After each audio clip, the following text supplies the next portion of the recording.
So Stark and I went on our morning weekend walk with MJ this morning, and of course, I started thinking about PLCs, professional learning communities, because what else do you think about when you're walking your dog and child for a nice Sunday morning stroll? Oh, there's MJ now. One of the things I love about the PLCs is that you learn how to leverage, especially if they're vertical PLCs, you learn how to leverage the behaviors and skills that students learned the previous year from their previous teacher. Like, I loved meeting with Miss Rhonda Slatton, and I could ask her about any one of my students, and she could tell me a little trick about them to help me become a better, more effective teacher. If I said, hey, I can't get Sally Jane to do any work, or hey, Bobby just won't sit still, she would tell me exactly what she would do, and then I could use those behavior management techniques in my classroom. And I think it bought me some credibility with my students too, because then they knew that I was speaking to their previous year's teacher. So what does that have to do with anything? Well, I want to leverage that natural curiosity that I see in Stark. I assume that all students are born naturally curious, so why not leverage that by teaching them to ask better academic questions rather than answers all the time. I've been thinking a lot about that ever since reading this Harvard Business Review post. It's called, let me see what the name of it so I get it right, Relearning the Art of Asking Questions. I hate that word choice. Why do we have to relearn how to ask questions when we're already born naturally curious? We should just continue to ask questions and be curious.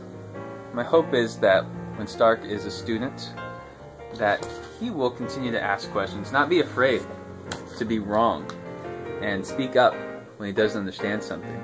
Also, it's just a good reading skill too, the ability to ask questions as you read, because strong readers don't need questions in the back of the book. Maybe we handicap them by already having questions back there. Instead, we should teach them how to ask academic questions. But another quote that I really like from the Harvard Business Review is, we don't often reward those for asking questions. We only reward those for answering questions. And that's got to change if we want to make students lifelong learners and promote that growth mindset. So that's Stark and I's video vlog for the morning. Stark, do you want to say bye? Say bye! We're still working on that, saying goodbye on command. There it is. That's pretty good. Good job, Stark. Good job. All right, let's go back to playing. Get in that video? Yeah? Hey! Say hi. Oh, so cute. Oh, that poor bruise. Okay, you don't need to fit the whole thing in your mouth, though. Thank you, Stark. So it occurs to me that maybe we're all born naturally curious. Maybe we're all born naturally interested in asking questions rather than answering questions all the time. I know at least my kid is. You see something you need? How are you going to get to it? I'm not sure yet. You can solve it.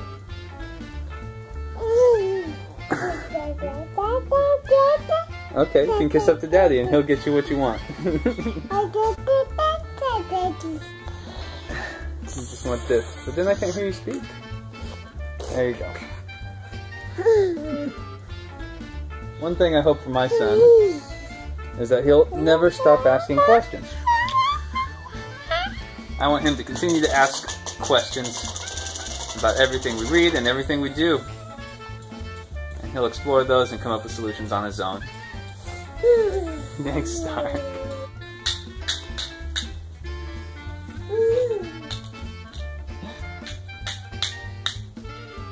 So while Stark... Say bye, Stark. Very good. That's good enough.